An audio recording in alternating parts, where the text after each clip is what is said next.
बड़ी ब्रह्मचर्य की मर्यादा। स्त्री का दर्शन, उनको छूना, उनके विषय में कहानी कहना, उनके चित्र देखना, उनके साथ संभाषण एकांत में संभाषण करना, 8 प्रकार के मैथुन बताए हैं। अच्छा, तो कृष्ण भगवान उन मर्यादा का कैसे उल्लंघन कर सकते हैं? अच्छा, आपने जैसे कहा कि बहुत बड़े योद्धा भी थे। हाँ, ऑब्वियस थे। हाँ बिल्कुल, वो तो हम सब जानते हैं। लेकिन एक नाम और इनका लिया जाता है, जगह जगह मंदिर भी दिखता है, रणछोड़। तो ये किस चीज पे फिर आधारित है कहानी? देखिए,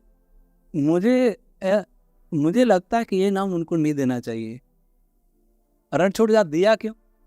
ये तो महाभारत सीरियल में हमने देखा। महाभारत में तो रणछोड़ कहीं नाम है नहीं उनका।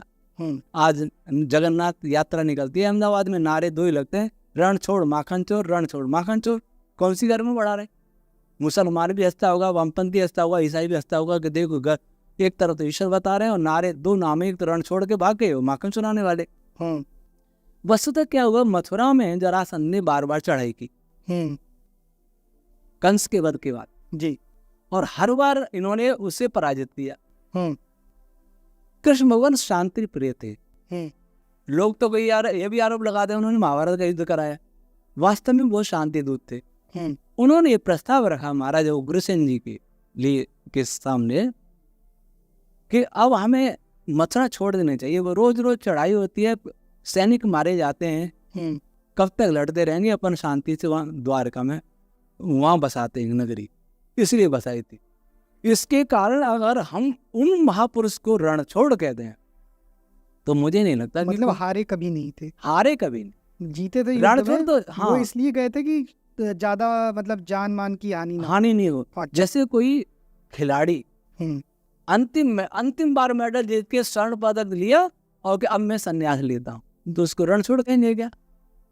अच्छा, वो तो जीत के संन्यास ले रहा है, हार के संन्यास तो रणछोड़ होते। जरासंध से हार गए फिर भाग गए तो रणछोड़ कहलाते। रणछोड़ नाम देना श्री कृष्ण जी का बहुत बड़ा अपमान है। अच्छा, तो एक चीज बताइए कि आप जिस तरह से फिर देख रहे हैं, तो लोग अगर श्री कृष्ण जी को मतलब और समझना चाहें, जानना चाहें, फिर क्या पढ़ें? अगर आपके हिसाब से तो हर चीज में मिलावट है, उसमें भी मिलावट है, इसमें भी मिलावट है, सब में। फिर भी महाभारत में कितनी भी मिलावट है, पर कृष्ण भगवान का तो चरित्र उत्तम ही है उसमें। अच्छा, हाँ, उत्तम ही है। कुछ मिलावट है, जैसे द्रौपदी के 5 पति पिता दी, द्रोणा ब्राह्मण को बदनाम कर दी, कह दिया कि द्रोणाचार्य ने एकलव्य का अंगूठा काट लिया, ऐसी मिलावट है। कुछ असंभव बातें जोड़ दी, किससे कहानियां, 2 ही को टारगेट बनाया है। मुझे लगता है विदेशियों की साजिश है। कोई संस्कृत उन्होंने आके संस्कृत पढ़ी होगी और हमारे अंदर घुस गए, हमारे जैसे कपड़े पहन लिए, हो सकता है साधु भी बन गए हो, उन्होंने ये जोड़े हो, ऐसा मेरी संभावना है। आज भी तो ये हो रहा है, वामपंथी इतिहास लिख रहे, जो लिख रहे हैं वो हम मान रहे हैं। उन्होंने हमारे ग्रंथ में घुसा, हमारे ग्रंथ में आकर के जोड़ दिया, अब क्या करें, उसको हम गले लगाए हैं। उनमें से भी सही बात पुराणों की ले लें तो भी अच्छी बात है, गलत बात है छोड़ दे, उसमें क्या दिक्कत है? वेद के अनुकूल है माने, वेद के प्रतिकूल है नहीं माने।